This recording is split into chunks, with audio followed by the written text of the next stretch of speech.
Hello students, इस lecture में हम लोग डिस्कस करेंगे यूरिया की केमिकल रिएक्शंस के बारे में। Chemical reactions of urea. Urea की केमिकल रिएक्शंस को डिस्कस करने के पहले हम लोग यूरिया की बेसिक नेचर के बारे में डिस्कस कर लेते हैं। बेसिक नेचर के बारे में, जैसे कि हम लोगों ने सीखा हुआ है कि जो यूरिया का केमिकल फार्मूला क्या होता है, NH2 और ये CO और ये हो गया आपका NH2। अगर हम इसके Kb के वैल्यू के बारे में बात करें, Kb का वैल्यू तो 1.5 मल्टीप्लाइड बाई 10 टू पावर -14 होता है, बहुत ही स्मॉल वैल्यू होता है। और Kb का वैल्यू हम लोगों ने आयनिक इक्विलिब्रियम में सीखा हुआ कि जैसे Kb का वैल्यू अगर कम होने लगता है तो बेसिक करेक्टर भी कम होने लगता है। ठीक है, बेसिक करेक्टर कम होने लगता है और pKb का वैल्यू ज़्यादा होने लगता है। ये हो गया भाई, ठीक है, ये आयनिक इक्विलिब्रियम का कॉन्सेप्ट है। तो सिंस इसकी Kb की वैल्यू बहुत ही स्मॉल है, इस वजह से वीक बेस हो जाता है। अब देखिए भाई, हमारे पास में एसिटामाइड भी हो गया, एसिड एमाइड जिसे बोलते हैं, अमाइंस भी हो गए, अमोनिया भी हो गया। अगर उनका बेसिक करेक्टर इसके साथ में कंपेयर करें, ध्यान दीजिए यहाँ पे अगर मैं ले लेता हूँ, क्या हो गया, एसिड अमाइड जैसे SCH3 COO और ये आपका NH2 हो गया, NH2। ठीक है, तो बेसिक करेक्टर किसी भी नाइट्रोजन कंटेनिंग कंपाउंड के बारे में अगर हम बातचीत करें तो वहाँ पर हमें ये देखना होता है कि नाइट्रोजन के ऊपर जो लोन पेयर है तो उस लोन पेयर की इलेक्ट्रॉन डेंसिटी इंक्रीज हो रही है कि डिक्रीज हो रही है। अगर नाइट्रोजन के ऊपर जो लोन पेयर होता है, लोन पेयर की इलेक्ट्रॉन डेंसिटी अगर इंक्रीज होगी तो ध्यान दीजिए बेसिक करेक्टर हमेशा इंक्रीज होता है, बेसिक करेक्टर हमेशा इंक्रीज होता है। अगर ये लोन पेयर की इलेक्ट्रॉन डेंसिटी किसके ऊपर, नाइट्रोजन के ऊपर, नाइट्रोजन कंटेनिंग कंपाउंड में अगर नाइट्रोजन के ऊपर लोन पेयर की इलेक्ट्रॉन डेंसिटी अगर इंक्रीज होती है तो बेसिक करेक्टर इंक्रीज होगा। ध्यान दीजिए, अगर पॉजिटिव इंडक्टिव इफेक्ट दिया हुआ है तो ये बेसिक करेक्टर को इंक्रीज करेगा, बेसिक करेक्टर को इंक्रीज करेगा। ठीक है, और एक और इम्पोर्टेंट पार्ट, अगर रेजोनेंस दिया हुआ है, रेजोनेंस दिया हुआ है तो ये resonance inversely proportional to basic character होता है, ये बेसिक करेक्टर को डिक्रीज करता है भाई। ठीक है भाई, रेजोनेंस अगर दिया हुआ है तो बहुत ही की इंपॉर्टेंट पार्ट्स हैं। ठीक है, बेसिक करेक्टर BC, Kb का वैल्यू स्मॉल हुआ तो बेसिक करेक्टर भी कम हो जाएगा, pKb का वैल्यू ज़्यादा हो जाएगा। आयनिक इक्विलिब्रियम का कॉन्सेप्ट, और ये पोर्शन आपका दिया हुआ किससे, जनरल ऑर्गेनिक केमिस्ट्री से। ठीक है भाई, जो इफेक्ट्स दिए हुए हैं, lone pair electron density increase होगी, बेसिक करेक्टर इंक्रीज हो जाएगा। और लोन पेयर की इलेक्ट्रॉन डेंसिटी तभी इंक्रीज होती है जब पॉजिटिव इंडक्टिव इफेक्ट दिया हो, या तो +M ग्रुप दिया हुआ, मेजोमेरिक इफेक्ट, या +R ग्रुप दिया हुआ हो, तब बेसिक करेक्टर इंक्रीज हो जाएगा। अगर वही रेजोनेंस दिया हुआ है, रेजोनेंस -R दिया हुआ, जो इलेक्ट्रॉन डेंसिटी को पुल करे, जो इलेक्ट्रॉन डेंसिटी को पुल करे, तो बेसिक करेक्टर कम हो जाएगा, क्योंकि वो नाइट्रोजन के ऊपर जो इलेक्ट्रॉन डेंसिटी है वो कम होने लगती है, तो बेसिक करेक्टर कम हो जाता है। अब ध्यान दीजिए भाई, यहाँ पे यूरिया में नाइट्रोजन के पास में लोन पेयर है, नाइट्रोजन के पास में लोन पेयर है, इसमें भी अगर नाइट्रोजन के पास में लोन पेयर है। ठीक है, हम लोगों ने सीखा हुआ है कि अगर हम रेजोनेंस के बारे में बात करें तो double bond single bond lone pair अगर है, double bond single bond lone pair है तो रेजोनेंस होगा। ठीक है, double bond single bond positive charge, resonance, double bond single bond negative charge, resonance, ये कंडीशन। तो यहाँ पे अगर आप देखें, double bond single bond lone pair resonance होगा, double bond single bond lone pair resonance होगा, तो बेसिक करेक्टर कम होना चाहिए। वही रीजन तो है, ये यहाँ पर बहुत ही स्मॉल की वैल्यू हो जाती है, क्योंकि यहाँ पर रेजोनेंस लगा हुआ है। इसमें भी अगर आप देखें एसिड एमाइड में भी, इसमें भी रेजोनेंस लगा हुआ, double bond single bond lone pair. ठीक है भाई, तो इसका भी बेसिक करेक्टर इससे भी कम होगा। रीजन क्या है कि इसके पास में 2 नाइट्रोजन है, इसके पास में 1 ही नाइट्रोजन है। इसके पास में यूरिया के पास में 2 नाइट्रोजन के लोन पेयर है, हालांकि वो भी रेजोनेंस का पार्ट है, बट इसमें 1 ही नाइट्रोजन का लोन पेयर दिया हुआ है। बेसिक करेक्टर हम यहाँ से निकालते हैं, नाइट्रोजन के पास में लोन पेयर दिया हुआ है। अगर ये लोन पेयर की इलेक्ट्रॉन डेंसिटी इंक्रीज होगी, बेसिक करेक्टर इंक्रीज होगा, सिंस दोनों में रेजोनेंस है, बट यहाँ पर नंबर ऑफ नाइट्रोजन ज़्यादा है। तो ये जो यूरिया होता है, यूरिया का बेसिक करेक्टर एसिड एमाइड के कंपेरिजन में कुछ ज़्यादा होता है, बहुत ज़्यादा नहीं होता, कुछ ज़्यादा होता है, हालांकि दोनों में रेजोनेंस दिया हुआ है। अगर हम बातचीत करें अमोनिया के बारे में, ठीक है भाई, अमोनिया के बारे में, अब यहाँ पे अगर आप देखें ये अमोनिया हो गया। ठीक है, नाइट्रोजन के पास में लोन पेयर डला हुआ है, इसमें कोई रेजोनेंस नहीं है, न इसमें कोई पॉजिटिव इंडक्टिव इफेक्ट भी लगा हुआ है, बट जो भी इसका लोन पेयर है सेफ रखा हुआ है, बिल्कुल डिस्टर्ब नहीं हो रहा है। इसमें तो ये रेजोनेंस का पार्ट जा रहा है ना भाई, ये रेजोनेंस में जा रहा है, ये डिस्ट्रीब्यूट हो रहा है रेजोनेंस में, ये पार्ट डिस्ट्रीब्यूट हो रहा है रेजोनेंस में, यहाँ पे ये इलेक्ट्रॉन डेंसिटी कहीं डिस्ट्रीब्यूट नहीं हो रही है। तो ये अमोनिया का जो बेसिक करेक्टर होता है इन दोनों के कंपैरिजन में ज़्यादा होगा, ये इससे ज़्यादा बेसिक है और ये अमोनिया इन दोनों से ज़्यादा बेसिक है। चलिए मैं नंबरिंग डाल देता हूँ ये, ठीक है। अभी एक और कंपाउंड ले लेते हैं इसी के साथ में। अगर मैं अमाइन ले लेता हूँ, जैसे आपका हो गया C2H5 और ये आपका NH2 हो गया, ये एथाइल अमाइन हो गया। इसमें ध्यान दीजिए भाई, ये जो ग्रुप लगा हुआ है इसके पास में लोन पेयर, ये पॉजिटिव इंडक्टिव इफेक्ट लगा हुआ है, ठीक है। ये इलेक्ट्रॉन डेंसिटी सप्लाई करेगा। तो लीजिए ये electron density of course increase होने लगेगी। हम लोगों ने सीखा हुआ कि जैसे लोन पेयर किसके ऊपर, नाइट्रोजन के ऊपर, अगर लोन पेयर की इलेक्ट्रॉन डेंसिटी इंक्रीज होगी तो बेसिक करेक्टर इंक्रीज हो जाएगा। अब बेसिक करेक्टर जैसे इंक्रीज होता है तो ऑफकोर्स इसमें बेसिक करेक्टर यहाँ पर क्या हो गया, सबसे ज़्यादा हो जाएगा, ठीक है। इसमें इलेक्ट्रॉन डेंसिटी नहीं बढ़ रही, परंतु जितनी भी है सेफ रखी हुई है, इसमें इलेक्ट्रॉन डेंसिटी इंक्रीज हो रही है। किसकी, लोन पेयर नाइट्रोजन के ऊपर, तो सबसे ज़्यादा बेसिक करेक्टर इसका हो जाएगा। तो अगर मैं बातचीत करूँ, इसको मैं 1 डाल देता हूँ सबसे ज़्यादा बेसिक करेक्टर, फिर इसके बाद में इसको 2 डाल देता हूँ, फिर इसके बाद में 3 हो गया और फिर इसके बाद में 4 हो गया। ये ऑर्डर दिमाग में रखें।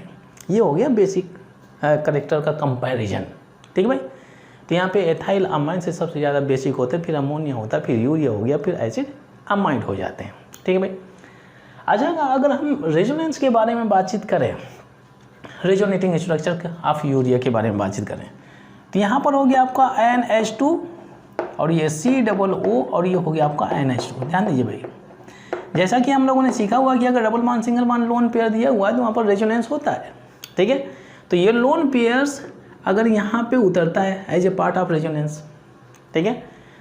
अब जब ये इलेक्ट्रॉन डेंसिटी यहाँ पे उतरेगी तो यहाँ पर ये इलेक्ट्रॉन डेंसिटी लगी हुई ड्यू टू द इम्पैक्ट। भाई इलेक्ट्रॉन डेंसिटी जब मूव करती है तो ये समझ लीजिए कि एक wave of electron density move कर रही है।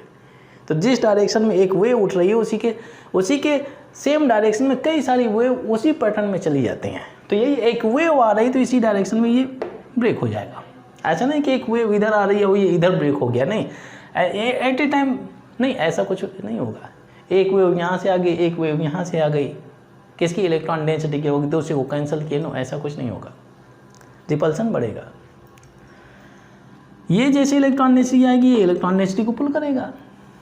तो सिचुएशन क्या होती है, हम रेजोनेंस के बारे में बातचीत कर रहे हैं। ये नाइट्रोजन तो आपका सेफ रखा हुआ है NH2, ठीक है, C, और ये ऑक्सीजन इलेक्ट्रॉन डेंसिटी पुल कर लिया, ठीक है, पुल कर लिया। लोन पेयर शो कर सकते हैं, ये लोन पेयर, ठीक है।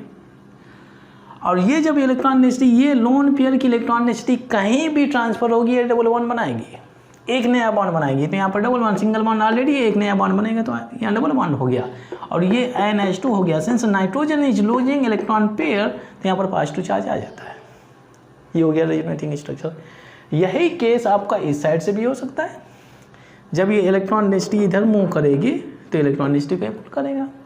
तो एक रेजोनेटिंग स्ट्रक्चर आप ऐसे भी ड्रा कर सकते हैं, NH2 ये पॉजिटिव चार्ज, ये CO नेगेटिव चार्ज और यहाँ हो गया आपका NH2, ये हो गया लोन पेयर। तो ये हो जाते हैं इसके रेजोनेटिंग स्ट्रक्चर। और इसी रेजोनेटिंग स्ट्रक्चर की वजह से इसका बेसिक करेक्टर कम हो जाता है। बेसिक करेक्टर है, वीक बेस है, बेसिक करेक्टर है, ऐसा नहीं कि पूरा बेसिक करेक्टर गया हुआ है।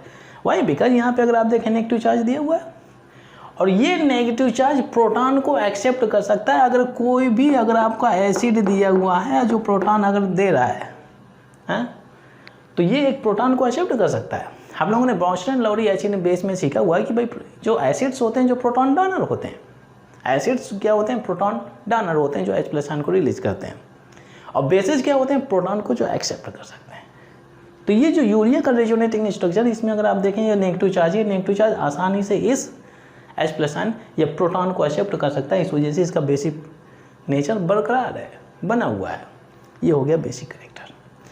चलिए इसके बाद में हम लोग इसकी केमिकल रिएक्शन, बहुत ही सुंदर, बहुत ही आसान सी केमिकल रिएक्शन, उनके बारे में डिस्कस कर लेते हैं।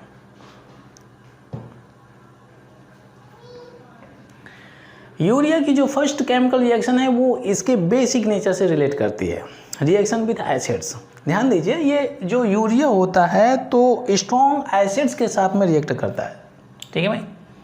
फर्स्ट केमिकल रिएक्शन के बारे में बातचीत कर रहे हैं, विथ स्ट्रॉन्ग एसिड्स।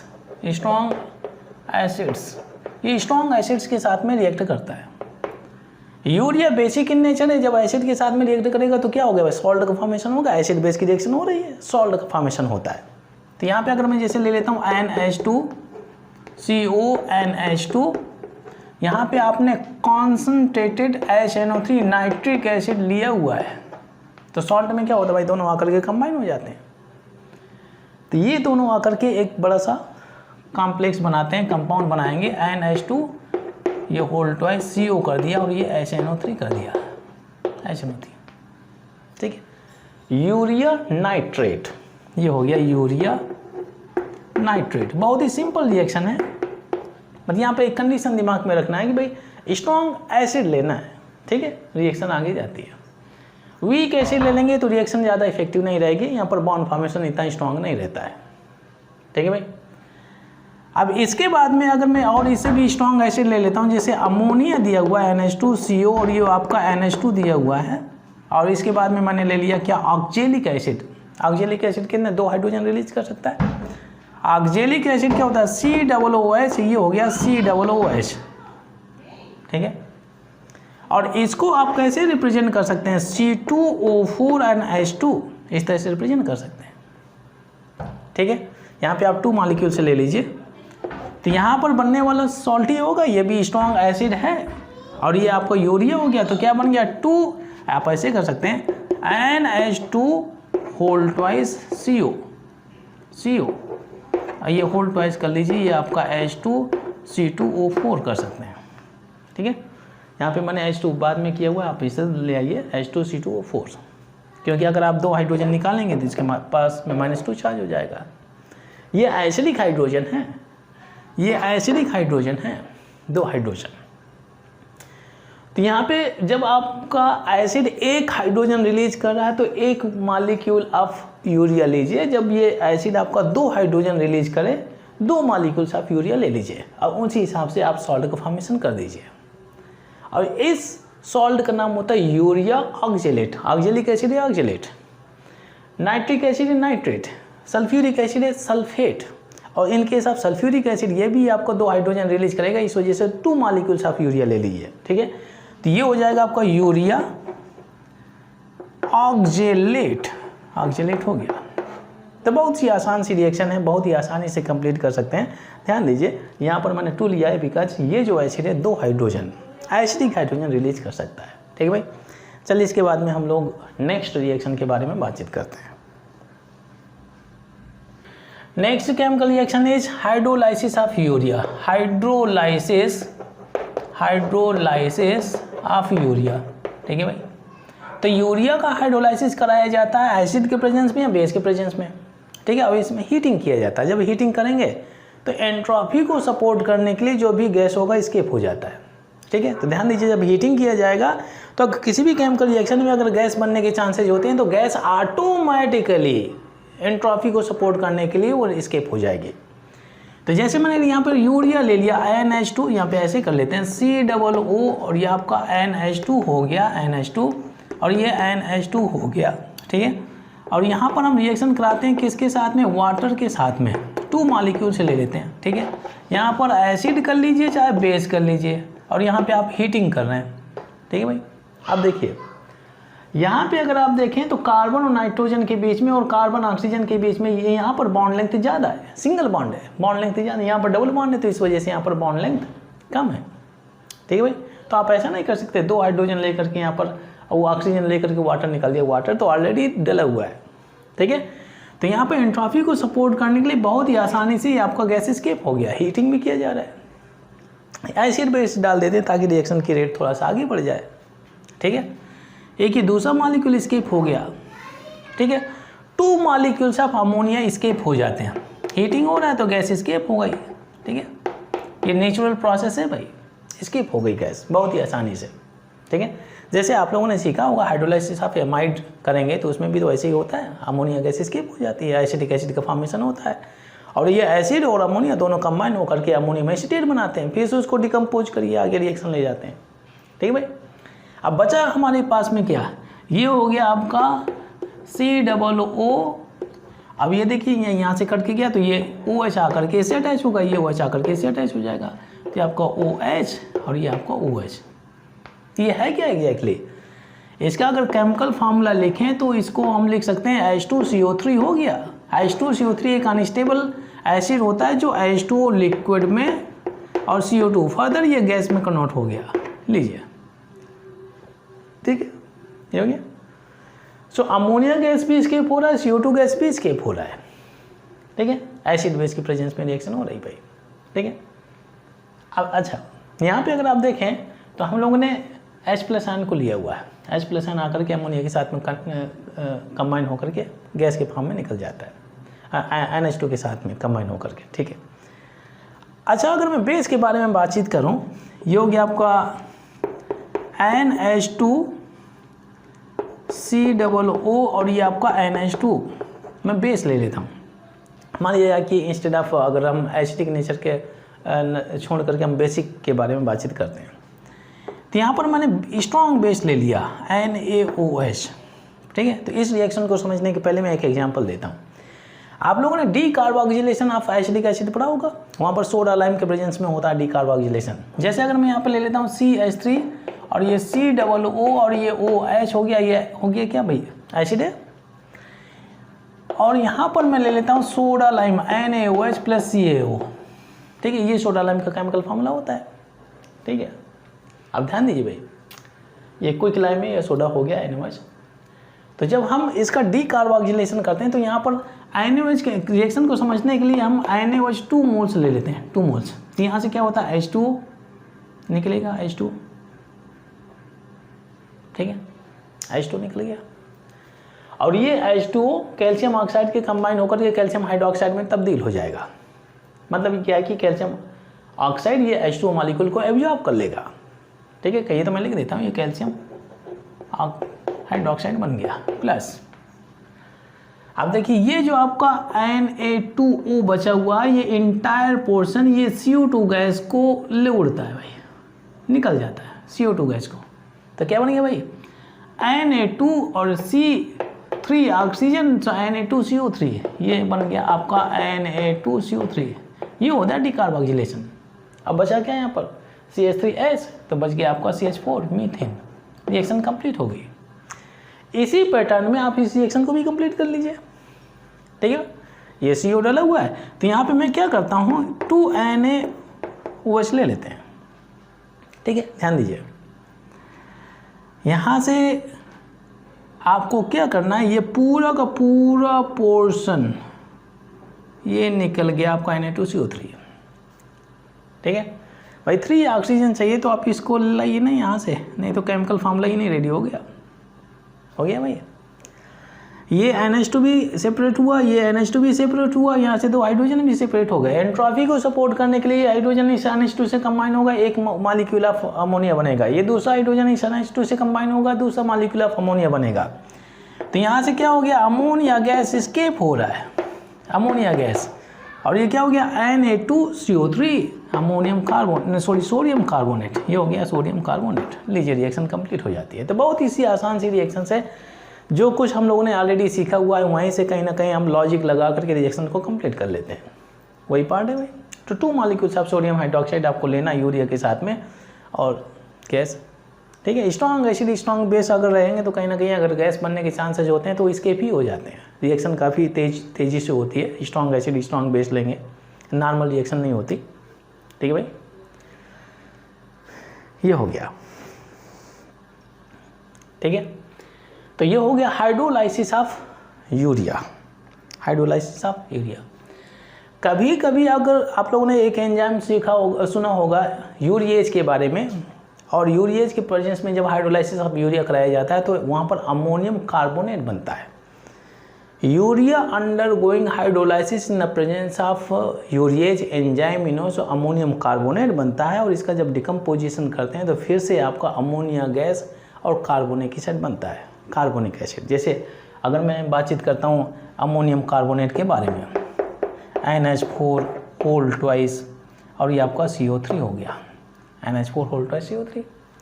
यहाँ पर मैं ले लेता हूँ NH2CO NH2, ठीक है। और यहाँ पर मैंने हाइड्रोलाइसिस करा दिया। एक क्वेश्चन को बैलेंस करना चाहते हो कितना हाइड्रोजन है, 2 4 हो गया, 6 हो गया, 8 हो गया, ठीक है। तो यहाँ पर हम 2 कर लेते हैं, जो हो गया, ठीक है, CO3 हो गया। यहाँ पे आप यूरिएज डाल दीजिए, यूरिएज, ठीक है, यूरिएज। तो यूरिएज के प्रेजेंस पे अगर आप इसका हाइड्रोलाइसिस कराएंगे तो अमोनियम कार्बोनेट बनेगा।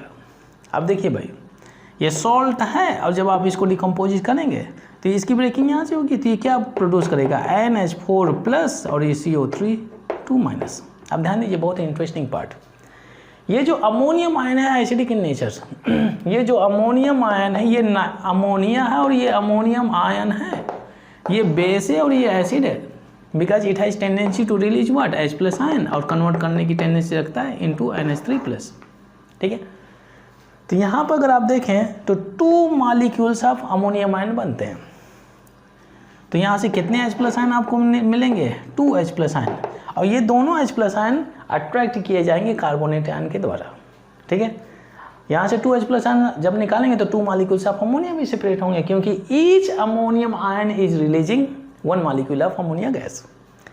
तो यहाँ से मिल गया 2 मॉलिक्यूल्स ऑफ अमोनिया गैस। ठीक है, और ये जब आपका 2 H+ आयन कार्बोनेट आयन के साथ में कंबाइन होगा तो बनेगा H2CO3, और ये H2CO3 होता है अनस्टेबल, कन्वर्ट हो जाएगा CO2 गैस में, और ये हो गया आपका H2 लिक्विड। ये रिएक्शन होती है, बहुत ही सिंपल। सो आसान सी रिएक्शन है, बहुत ही आसानी से समझा जा सकता है। तो ये हो गया आपका hydrolysis of urea. Hydrolysis of urea conduct किया जा सकता है in the presence of acid as well as base. ठीक है भाई, और दोनों के केस में क्या हो रहा है, दोनों के केस में अमोनिया गैस एंट्रोपी को सपोर्ट करने के लिए, ताकि रिएक्शन फॉरवर्ड डायरेक्शन में जा सके, एस्केप हो जाती है, और जहाँ कार्बोनिक एसिड बनेगा तो CO2 गैस तो रिलीज करेगा ही। ठीक है, चलिए इसके बाद में हम लोग नेक्स्ट रिएक्शन के बारे में बातचीत करते हैं। Next reaction is reaction with nitrous acid, with nitrous acid HNO2। ठीक है, नाइट्रस एसिड बहुत ही पॉपुलर सब्सटेंस है। नाइट्रस एसिड बहुत ही स्ट्रॉन्ग एसिड नहीं होता in comparison to nitric acid, ये वीक ही एसिड होता है। ठीक है, इसको कभी कभी आप इस फॉर्म में देखेंगे, ये हो गया HCl + NaNO2, इस फॉर्म में भी मिल जाएगा। ठीक है, अगर आपको याद हो, सो एनिलीन की जब आप रिएक्शन कराते हैं नाइट्रस एसिड के साथ में, जैसे ये आपका एनिलीन, बहुत ही इंटरेस्टिंग रिएक्शन है, इसी में डाइजोनियम सॉल्ट का फॉर्मेशन होता है। फिर इसके बाद में जब आप डाइजोनियम सॉल्ट का हाइड्रोलाइसिस कराते हैं तो आपको फिनॉल मिल जाता है। ठीक है, तो ये एक ऐसी रिएक्शन जहाँ पर एनिलीन को डायरेक्टली आप फिनॉल में कन्वर्ट कर सकते हैं। कन्वर्जन रिएक्शन के लिए बहुत ही इंटरेस्टिंग रिएक्शन है। ठीक है भाई, ये हो गया आपका NH2। ठीक है भाई, अब इसमें बहुत ही लेस टेम्परेचर रहता है, 0 to 5 डिग्री सेल्सियस टेम्परेचर रहता है। तो यहाँ पे जैसे अगर आपने डाला HNO2, ठीक है, हम डाइजोनियम सॉल्ट के बारे में बातचीत करते हैं, डायरेक्टली फिनॉल का फॉर्मेशन कर रहे हैं। तो इसका अगर मैं स्ट्रक्चर के बारे में बात करूँ तो इसका स्ट्रक्चर कुछ ऐसा होगा। ठीक है भाई, शॉर्ट फॉर्म में इसकी ब्रेकिंग करेंगे तो NO निकलेगा, OH निकलेगा, दोनों को कंबाइन करेंगे तो ये आपका HNO2 है। कंप्लीट स्ट्रक्चर नहीं है, बट हम इनकी ब्रेकिंग कैसे करेंगे, इस एसिड की किस फॉर्म में आकर के यहाँ पर रिएक्ट करेगा, रेस्पॉन्ड करेगा, उस फॉर्म के बारे में बातचीत कर रहे हैं। अब ध्यान दीजिए भाई, ये जो आपका NO है आकर के यहाँ पे आ जाता है। ठीक है, आप ध्यान दीजिए, एंट्रोपी को सपोर्ट करने के लिए लीजिए ये नाइट्रोजन गैस एस्केप हो गया। ठीक है, हीटिंग किया जाता है, ज़्यादा टेम्परेचर नहीं रहता, हालांकि स्पॉन्टेनियस प्रोसेस हो गया। और लीजिए अपेरेंटली आपका H2O रखा हुआ है, तो ये पूरा पोर्शन गायब हो गया। मतलब ये जो HNO2 है पूरा का पूरा NH2 को डिसअपीयर कर देता है। किस फॉर्म में, ये रिमूव कर दिया, नाइट्रोजन गैस के फॉर्म में एस्केप करा दिया, और ये वाटर मॉलिक्यूल मिल गया भाई, वाटर मॉलिक्यूल। अब बचा क्या है भाई, ये OH माइनस बचा है। ये हमेशा आपका रहेगा नेगेटिव, ये रहेगा पॉजिटिव। ठीक है भाई, ये नेगेटिव आकर के यहाँ पे चिपक जाएगा, लीजिए फिनॉल का फॉर्मेशन हो जाता है OH। रफली अगर इस रिएक्शन को समझना चाहें, हालांकि मैं हाइड्रोलाइसिस का प्रोसेस नहीं लिखा हुआ है, डाइजोनियम सॉल्ट बनाइए, फिर हाइड्रोलाइसिस कराइए, फिर इसके बाद में फिनॉल का फॉर्मेशन होता है, कुछ ऐसी रिएक्शन, एनिलीन टू फिनॉल। ठीक है, इसी पैटर्न में इस रिएक्शन को भी आप कंप्लीट कर लीजिए। यूरिया का होता है डिकम्पोजिशन, जैसे एनिलीन का होता है डिकम्पोजिशन, ये पूरा जो फंक्शनल ग्रुप है डिकम्पोज होकर के बिखर जाता है नाइट्रोजन गैस में, वाटर में, और फिनॉल बन जाता है। इसी तरह से अगर हम यूरिया के बारे में बात करते हैं, NH2, ये आपका क्या हो गया COO, और ये आपका NH2। ठीक है, और यहाँ पे आपने ले लिया HNO2, ये HNO2 को आप लिख सकते हैं HO और ये NO। ठीक भाई, HONO, ठीक है। अब ध्यान दीजिए, इस NO को मैं ऐसे लिख सकता हूँ, तो ये नाइट्रोजन गैस एस्केप हो गया, H2 निकला। यहाँ पर एक NO यहाँ पे ले लिया मैंने, NO, तो ये नाइट्रोजन गैस एस्केप हो गया, वाटर मॉलिक्यूल निकलेगा, ठीक है।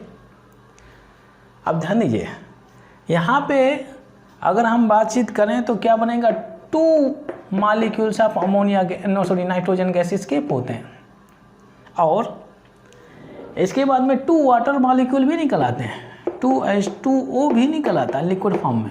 अब बचा क्या, ये जो आपका OH है, ये जो आपका OH है और CO के साथ में कंबाइन होता है, तो क्या बनाएगा, HCO2। हाँ सॉरी, इसके 2 मॉलिक्यूल्स लीजिए ना, तो भाई 2OH बनेंगे और 2NO बनेंगे, क्योंकि 2 लिया है ना, 2NO, तभी तो HCO2 लॉजिक ही नहीं है। हमारे पास में क्या है, 2HO और ये CO बन गया, तो इसको क्या मैं लिख सकता हूँ, H2CO3। लीजिए भाई, H2CO3 कार्बोनिक एसिड, और ये कार्बोनिक एसिड H2CO3 क्या हो जाएगा भाई, कन्वर्ट हो जाएगा CO2 गैस में और H2O लिक्विड में, नहीं है। बहुत सी आसान सी रिएक्शन है उसी पैटर्न में। भाई यहाँ पर अगर एक नाइट्रोजन लगा हुआ तो एक नाइट्रोजन गैस, एक molecule of nitrogen gas escape होता है, यहाँ पर 2 नाइट्रोजन है तो 2 molecule of nitrogen gas escape हो जाते हैं। मतलब क्या है कि जितने भी नाइट्रोजन है, नाइट्रिक एसिड पूरे नाइट्रोजन को निकाल करके बाहर करता है in the form of nitrogen gas, ठीक है भाई। तो बहुत ही आसान सी रिएक्शन है। यहाँ पे 2 मॉलिक्यूल्स लिया हुआ तो इस वजह से 2 moles of OH minus 2 moles of NO आ करके यहाँ पर 2 लिया हुआ ना 2NO, तो इस वजह से 2 मॉलिक्यूल्स लेना है। इसके बाद में 2OH कंबाइन होकर के इस पोर्शन से कंबाइन हो गया, ये हो गया कार्बोनिक एसिड बनेगा, डिकम्पोज हो जाएगा, ये भी डिसोसिएट हो जाएगा और CO2। तो यहाँ पर बेसिकली अगर आप देखें तो इसका होता है डिकम्पोजिशन। देखिए ये पोर्शन यहाँ से ब्रेक हो गया, ये पोर्शन यहाँ से ब्रेक हो गया, ये यहाँ से ब्रेक हो गया, यहाँ से भी ब्रेक हो गया, अब पूरा ब्रेक होकर के ये बन जाता है। तो डिकम्पोजिशन रिएक्शन है, urea undergoes decomposition in the presence of nitrous acid. ठीक, चलिए इसके बाद में हम लोग नेक्स्ट रिएक्शन के बारे में बातचीत करते हैं।